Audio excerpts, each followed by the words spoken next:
Those who have witnessed this story firsthand assert that Meghan Markle may have entered the royal realm as a woman on a mission rather than as a bride. Harry, a quest that began long before she knew. A quest that could have been influenced by Princess Diana, a person she never ever met. Because what you're going to hear is more than simply a romantic tale. This is a tale about time, identity, and a fragile prince, and a lady who supposedly understood precisely how to take advantage of that vulnerability.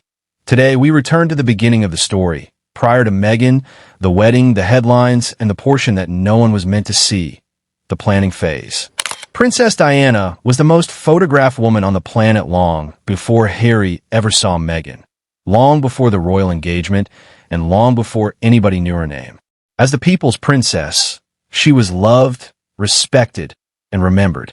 Furthermore, it has been often said and seen that Meghan studied Diana closely rather than merely admiring her. According to sources, it took years, if not decades, to observe Diana's body language, gestures, interviews, and even her emotional presence. Diana's timid gaze on the camera, her gentle blinks gave the impression that she was delicate and kind. The way she talked, touching her chest, the kind, naive way she laughed. These details weren't coincidental. They were patterns, and the allegations state that Meghan took them in like a script. The fact that she didn't exhibit any of these habits during her previous public appearances makes this even more unsettling.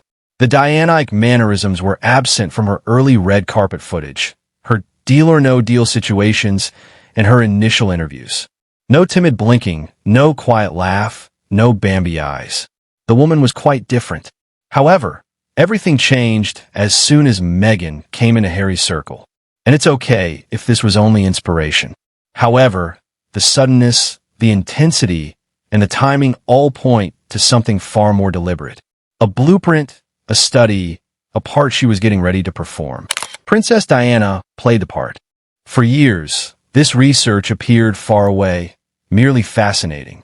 But then the pivotal moment arrived. Meghan's realization that she had a genuine route into the royal realm. Prince Harry is the only individual associated with this moment. The prince who had sadly lost his mother. The prince who was harmed by the attention of the world as a child. According to sources, the prince is extremely fragile and emotionally scarred. Meghan is said to have changed course at that point. The execution phase started once the study phase concluded. She didn't simply reach out to a prince. She went out to the correct one, the one whose emotional wounds made it easier to connect, influence, and become close to him. It wasn't just any romance. It was an opportunity. According to others familiar with the case, Meghan regarded Harry's suffering as a chance. His want for someone who could relate to him, his pain, his uncertainty. She apparently presented herself as that individual. By plan, not by happenstance. After that, she started acting almost precisely like Diana, as though she knew just what would make Harry feel something. This was no longer adoration. This was the implementation of a plan. The elements had already come together in a way that appeared almost too ideal by the time Meghan completely entered Harry's life.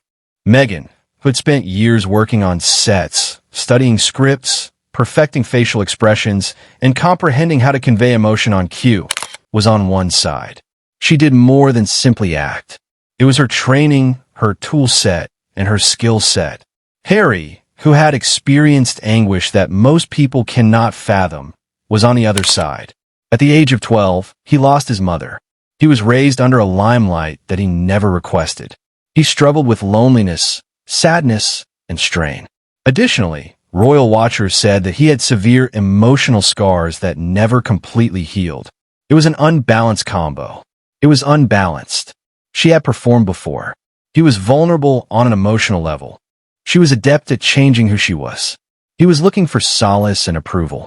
And many who witnessed their early relationship assert that Meghan didn't just walk into his life. A gap was filled by her.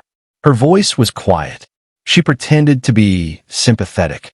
She reflected feelings. At that precarious time, she became everything Harry needed. With accuracy, not by chance.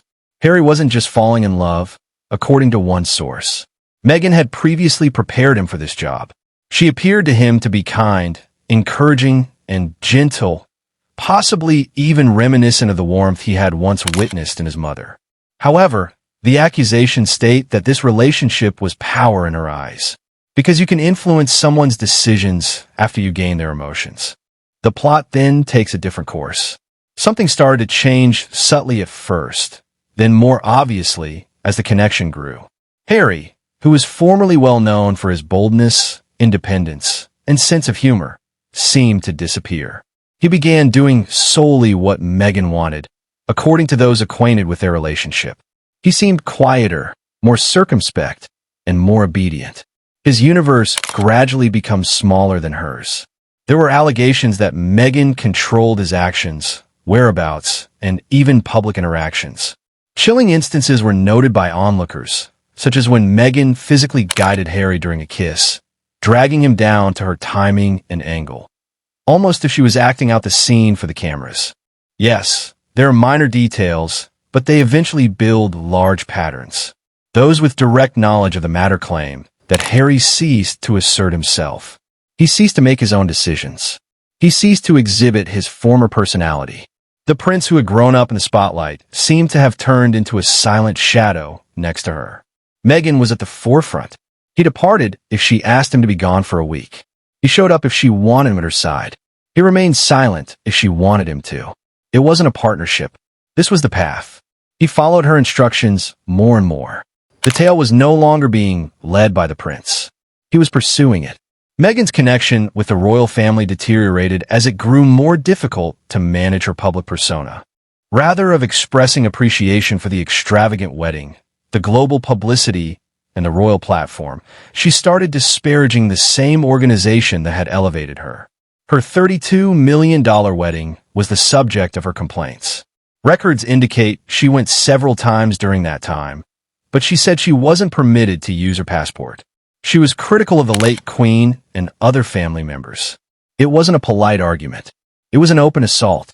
Those who were carefully observing Meghan claimed that she was more interested in establishing herself against the monarchy as the mistreated foreigner, the misunderstood victim, and the heroine of her own tale than in defending it. Her actions become harmful, disregarding customs, disobeying rules, and disregarding standards that all previous royals had upheld. Imitation was no longer the case. It was a revolt. She also dragged Harry away from his brother, his responsibilities, and the life he had always known as she distanced herself from the royal family.